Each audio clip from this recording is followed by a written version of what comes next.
Hello hi viewers. ఇప్పుడు present జనరేషన్లో ఏమవుతుందంటే భార్యాభర్తలకు ఎక్కువ గొడవలు జరుగుతున్నవి. ఇంకో విషయం ఏంటంటే వాళ్ళు ప్రేమించుకున్నప్పుడేమో ఒకరి నుంచి ఒకరు ఉండలేము, చనిపోతామంటారు. కానీ ఇంకోటి ఏంటంటే పెళ్లి చేసుకున్నాక మాత్రం కలిసి ఉండలేకపోతున్నారు. దీనికి అసలు కారణాలు ఏంటంటే ప్రజెంట్ జనరేషన్లో చిన్న చిన్న విషయాలను కూడా పెద్దగా చేసి చూసుకోవడం అన్నమాట. చిన్న చిన్న దానికి బుద్ధులు పెట్టి చూడడము, దాన్ని పెద్దగా చేసుకోవడము, ఒకరినొకరు తిట్టుకోవడం, అది పెరిగి పెద్దగా అవడం వల్ల ఇది కంటిన్యూ కావడం వల్ల ఏమవుతుందంటే విడిపోవడానికి దారితీస్తుంది. దీనికి మెయిన్ సొల్యూషన్ ఏంటంటే అక్కడ భర్త కావచ్చు, భార్య కావచ్చు, చేసిన తప్పులే మళ్ళీ చేయడం అన్నమాట. భార్యకి ఇష్టం లేని పనులు భర్త మళ్ళీ మళ్ళీ చేయడము, భార్య అయినా కోపగించుకోవడం, తిట్టడం చేయడం వల్ల భర్త కానీ భార్య కానీ అనేవారు ఏం చేస్తారంటే పెద్ద పెద్ద మాట్లాడడం. అంటే ఎంత పెద్ద గొడవైనా సరే పెద్ద పెద్ద మాటలు ఉపయోగించకూడదు. దాని ఏదైనా మౌనమే దానికి అంగీకారం. ఇంత పెద్ద మాటలు ఉపయోగించడం వల్ల ఏమవుతుందంటే విడిపోయే ప్రమాదం ఉంది. ఏంటంటే ఒకరినొకరు గౌరవించుకోవాలి. గౌరవించుకో ఉంటేనే ఇద్దరి మధ్యలో ప్రేమ అనేది ఎక్కువ అవుతుంది గౌరవించుకుంటే.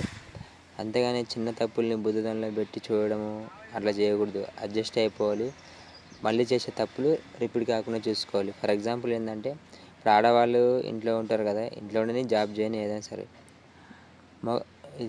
వాళ్ళు మగవారు డ్రింక్ చేసి వస్తారు. అయితే వాళ్ళకి ఇష్టం ఉండదు. అయితే దాన్ని అలా డ్రింక్ చేయడం మిస్టేక్ ఉండదు కాబట్టి మానేయాలి, వాళ్ళ కోసం తప్పదు. దాన్ని మళ్ళీ రిపీట్ అండ్ పునరావృతం చేయడం వల్ల ఏంటంటే సమస్య అనేది ఎక్కువైపోతుంది. ఇలాంటివి ఇది ఒక ఎగ్జాంపుల్. అంటే ఇలాంటివి ఎన్నో ఉంటాయి.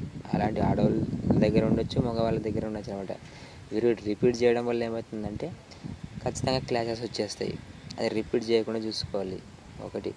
బంధం అంటే జీవితాంతం బాధ్యతగా ఉండాలి, అది గుర్తుపెట్టుకోండి. అంతేగాని చిన్న చిన్న తప్పుల్ని బుద్ధులను పెట్టి చూడడం, పెద్ద తప్పుల్ని మానకుండా రిపీట్ చేయడము అలాంటివి చేయకూడదు. ప్రతిరోజు ఏదో ఒకటి నేర్చుకోవాలి. అలాంటప్పుడే ముందుకు సాగుతుంది లైఫ్ అనేది. ఇప్పుడు ప్రస్తుతం ఉన్న జనరేషన్లో డింక్ సంస్కృతి అంటారు. డింక్ అంటే ఏంటంటే ఇప్పుడే కొత్తగా విన్నా నేను.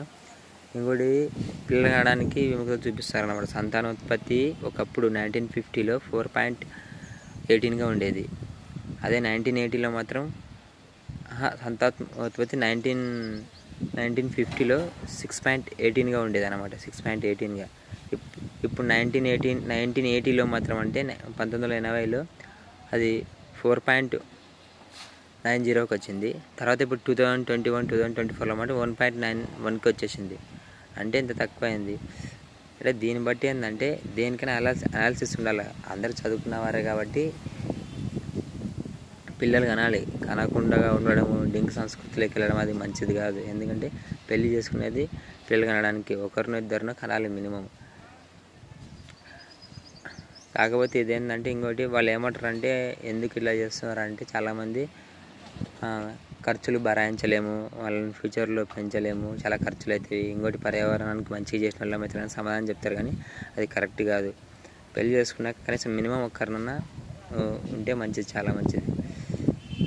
అంతేగాని అసలు పెళ్ళి లేకపోతే చాలా ప్రమాదం ఉండే అవకాశం ఉంది.